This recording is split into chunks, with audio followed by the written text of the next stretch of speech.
ভাবুন তো, যখন একটি রাষ্ট্রের প্রধানমন্ত্রী আর সেনাপ্রধান সরাসরি মুখোমুখি দাঁড়িয়ে যান, তখন সেই রাষ্ট্রের ভবিষ্যৎ কতটা অনিশ্চিত হয়ে পড়ে। যখন লাখো মানুষ রাস্তায় নেমে যুদ্ধবিরতি আর জিম্মিদের মুক্তির দাবি জানায়, অথচ সরকার যুদ্ধ চালিয়ে যেতে বদ্ধপরিকর থাকে, তখন সেই রাষ্ট্রের গণতন্ত্র কোথায় দাঁড়িয়ে থাকে? আর যখন আন্তর্জাতিক অঙ্গনে একে একে বন্ধুরা মুখ ফিরিয়ে নেয়, তখন কি সত্যি টিকে থাকা সম্ভব?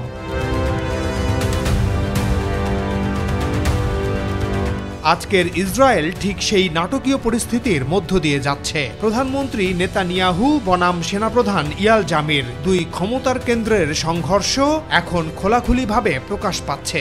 একদিকে যুদ্ধ টেনে নেয়ার কৌশল, অন্যদিকে যুদ্ধ অপরাধের দায় এড়ানোর আশঙ্কা। সব মিলিয়ে ইসরায়েল রাষ্ট্রের ভেতরে তৈরি হয়েছে ভয়াবহ অনৈক্য।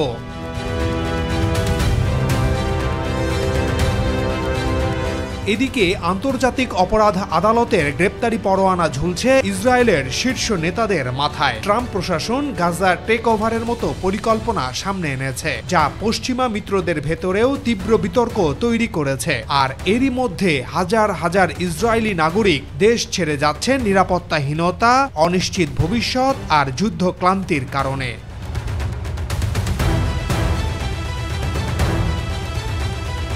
আজকের আলোচনায় তুলে ধরব কয়েকটি গুরুত্বপূর্ণ প্রশ্ন।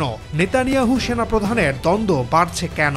যদি যুক্তরাষ্ট্র সমর্থন সরিয়ে নেয়, তাহলে ইসরায়েলের পরিণতি কি হবে? কেন দেশ ছাড়ছেন ইসরায়েলিরা? নেতানিয়াহু কোথায় পালাবেন? চলুন একে একে এসব প্রশ্নের উত্তর জেনে আসা যাক।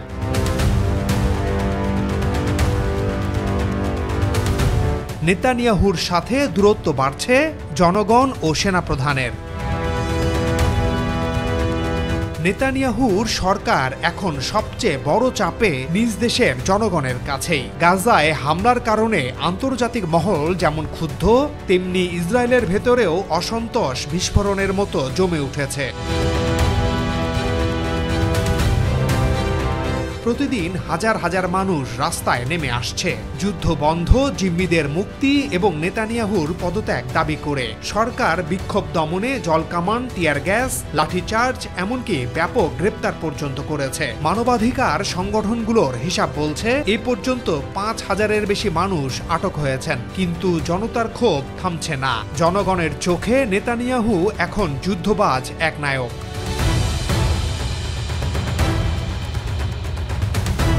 কিন্তু বিপদ এখানেই শেষ নয়। সম্প্রতি মন্ত্রিসভার বৈঠকে গাজা নগরীতে বড় ধরনের সামরিক অভিযানের প্রস্তাব ওঠে। নেতানিয়াহু ও তার মন্ত্রীরা চাপ দেন দ্রুত সময়সূচি নির্ধারণের জন্য, কিন্তু সেনাপ্রধান ইয়াল জামির সোজাসুজি এর বিরোধিতা করেন। তিনি যুক্তি দেন, জিম্মিদের জীবন মারাত্মক ঝুঁকিতে পড়বে। সেনাবাহিনী ইতিমধ্যেই প্রচণ্ড চাপে আছে। অন্তত ২ মাস প্রস্তুতি ছাড়া এমন অভিযান সম্ভব নয়। যুদ্ধবিরতি চুক্তির পথ খোঁজাই এখন জরুরি। এই মতভেদ প্রকাশ্যে আসার পর থেকেই স্পষ্ট হয়েছে রাষ্ট্রের অভ্যন্তরে ভয়াবহ বিভক্তি তৈরি হয়েছে। একদিকে রাজনৈতিক নেতৃত্ব যুদ্ধের আগুন বাড়াতে চাইছে, অন্যদিকে সামরিক নেতৃত্ব বুঝছে এতে ইসরায়েল আরও বড় বিপর্যয়ে পড়বে। ইসরায়েলের এক জরিপে দেখা যাচ্ছে রিজার্ভ সেনাদের একটি বড় অংশ সরকারের পরিকল্পনায় অসন্তুষ্ট। অনেকে প্রকাশ্যে অভিযোগ করেছেন গাজার জন্য সরকারের কোনো সুস্পষ্ট কৌশল নেই, যুদ্ধ পরবর্তী পরিকল্পনাও নেই। অনেক সেনার প্রশ্ন, আমরা কার জন্য যুদ্ধ করছি? ইসরায়েলকে বাঁচাতে নাকি যুদ্ধবাজ সরকারের গদি রক্ষা করতে? এমন পরিস্থিতি ইঙ্গিত দিচ্ছে যে ইসরায়েলের সামরিক শক্তির ভেতরেও ফাটল ধরেছে। সরতে পারে যুক্তরাষ্ট্রের সমর্থন। গাজায় ইসরায়েলি হামলায় এখন পর্যন্ত অন্তত ৬৩,০০০ মানুষের প্রাণহানি ঘটেছে। এসব হামলায় ব্যবহৃত অস্ত্রের বড় অংশ এসেছে যুক্তরাষ্ট্র থেকে। শুধু তাই নয়, জাতিসংঘ নিরাপত্তা পরিষদে যুদ্ধবিরতি প্রস্তাবে ভেটো দিয়ে এবং আন্তর্জাতিক আদালতে গণহত্যার অভিযোগ ঠেকিয়ে তেল আবিবকে রক্ষা করছে ওয়াশিংটন। কিন্তু এবার আরেকটি বড় প্রশ্ন সামনে এসেছে, যুক্তরাষ্ট্রের সমর্থন কি আগের মতোই থাকবে নাকি হঠাৎ করেই সরে যাবে? কারণ ইতিহাস বলছে আমেরিকা তার মিত্রদের চিরকাল আঁকড়ে ধরে রাখে না। আফগানিস্তান থেকে রাতারাতি সেনা গুটিয়ে নেয়া কিংবা ইউক্রেনকে ধীরে ধীরে দূরে ঠেলে দেয়া এগুলোই এর প্রমাণ। শুধু তাই নয়, স্বার্থের দ্বন্দ্বে বহুদিনের কৌশলগত মিত্র ভারতকেও দূরে ঠেলে দিয়েছে ট্রাম্প প্রশাসন।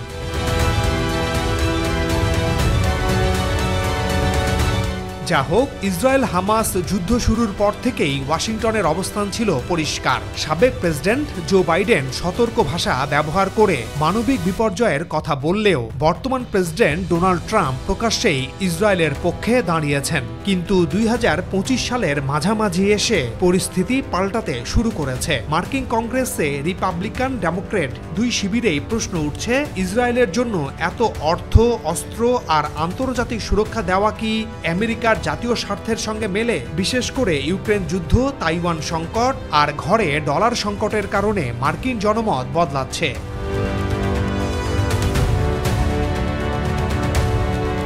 যুক্তরাষ্ট্র সরে গেলে ইসরায়েলের পরিণতি।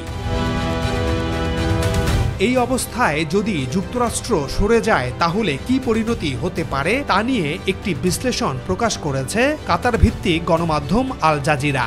সেখানে বলা হয়েছে, যুক্তরাষ্ট্র মুখ ফিরিয়ে নিলে ইসরায়েলের সবচেয়ে বড় ভরসা কূটনৈতিক সুরক্ষা চলে যাবে। জাতিসংঘে আমেরিকার ভেটো না থাকলে যুদ্ধাপরাধ ও গণহত্যার মামলায় ইসরায়েল সহজেই বিচারের মুখে পড়তে পারে।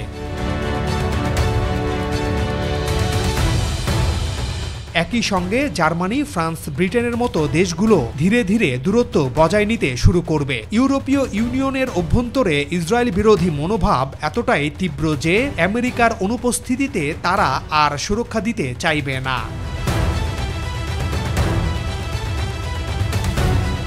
আঞ্চলিক পরিসরেও ভয়াবহ পরিস্থিতির মুখোমুখি হবে ইসরায়েল। প্রতিবেশী আরব দেশগুলো হয়তো সঙ্গে সঙ্গে আক্রমণে যাবে না, তবে যুক্তরাষ্ট্রের ছায়া সরে গেলে ইসরায়েলের কৌশলগত সুবিধা দ্রুত হারাবে সৌদি আরব, মিশর কিংবা জর্ডান।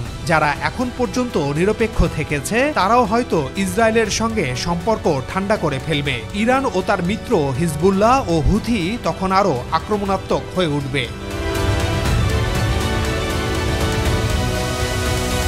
সবচেয়ে হুমকির মুখে পড়বে ইসরায়েলের সামরিক সক্ষমতা।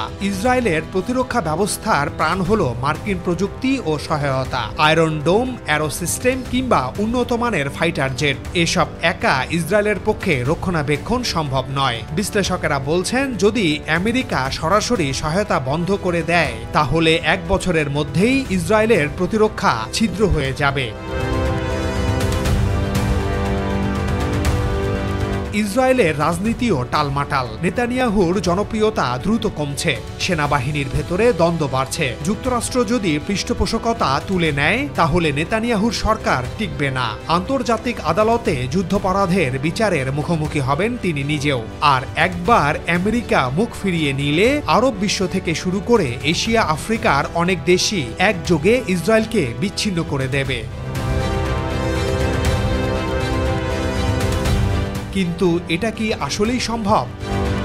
এখানেই আসল প্রশ্ন।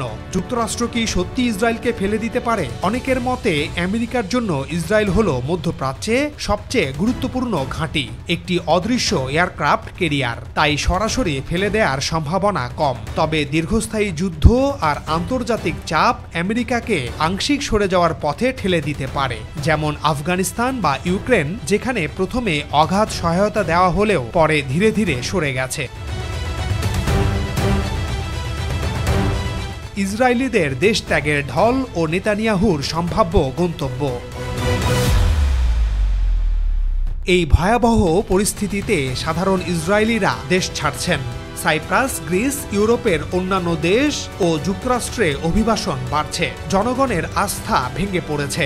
নিজ দেশকে তারা অনিরাপদ ও দীর্ঘমেয়াদে ঝুঁকিপূর্ণ মনে করছেন। আবার গণহত্যা, শিশু হত্যা তথা মানবাধিকার লঙ্ঘনের কারণে আন্তর্জাতিক আদালতে যুদ্ধাপরাধী হিসেবে চিহ্নিত হয়েছেন নেতানিয়াহু। এখন অনেক দেশ ইসরায়েলের উপর বিভিন্ন নিষেধাজ্ঞা দিতে পারে। এই ভয়ে আগেভাগেই দেশ ছাড়ছেন বহু ইসরায়েলি। কিন্তু এই তালিকায় যুক্ত হতে যাচ্ছেন ইসরায়েলি প্রধানমন্ত্রী বেনিয়ামিন নেতানিয়াহু। ইসরায়েলের পত্রিকা হারেৎজে একটি নিবন্ধ সম্প্রতি ছাপানো হয়েছে, যার শিরোনাম দেশকেই ডুবিয়ে দিচ্ছেন নেতানিয়াহু, পালিয়ে যাবেন মিয়ামি। এর পেছনে যুক্তি আছে। নেতানিয়াহুর বড় ছেলে ইয়ার নেতানিয়াহু ইতিমধ্যেই আমেরিকার ফ্লোরিডা অঙ্গরাজ্যের মায়ামিতে বসবাস করেন। তার মানে পরিবার আগেভাগেই নিরাপদ আশ্রয় তৈরি করে রেখেছে। ফলে আশঙ্কা বাড়ছে একদিন হয়তো সত্যি নেতানিয়াহু পরিবার নিয়ে মায়ামিতে চলে যাবেন, আর পেছনে পড়ে থাকবে যুদ্ধবিধ্বস্ত ইসরায়েল। নেতানিয়াহু এখন ইসরায়েলের সবচেয়ে বিতর্কিত নেতা। তার সিদ্ধান্ত গাজায় 63,000 মানুষের প্রাণ নিয়েছে, আন্তর্জাতিক মহলে দেশটিকে ঘৃণিত করেছে, আর ভেতরে ভেতরে রাষ্ট্রযন্ত্রকে বিভক্ত করেছে। অনেক বিশ্লেষক মনে করেন নেতানিয়াহু জানেন তার রাজনৈতিক কেরিয়ার শেষ হয়ে গেছে, তাই যেন প্রতিজ্ঞা করেছেন, আমি একা ডুববো না, গোটা দেশকে সঙ্গে নিয়েই যাব। কিন্তু প্রশ্ন হলো, ইসরায়েলের জনগণ কি তাকে তা করতে দেবে, নাকি সেনাপ্রধান ইয়াল জামিরের মতো নেতারা এগিয়ে এসে ইসরায়েলকে এই আত্মঘাতী পথ থেকে সরিয়ে আনবেন? এর উত্তর হয়তো সময় বলে দেবে। কিন্তু দর্শক, আপনাদের কি মনে হয়, আমেরিকা কি ইসরায়েলকে সমর্থন দেয়া বন্ধ করবে? কি হবে নেতানিয়াহুর? প্লিজ মতামত জানান। ভালো থাকুন, সাবস্ক্রাইব করে সাথে থাকুন।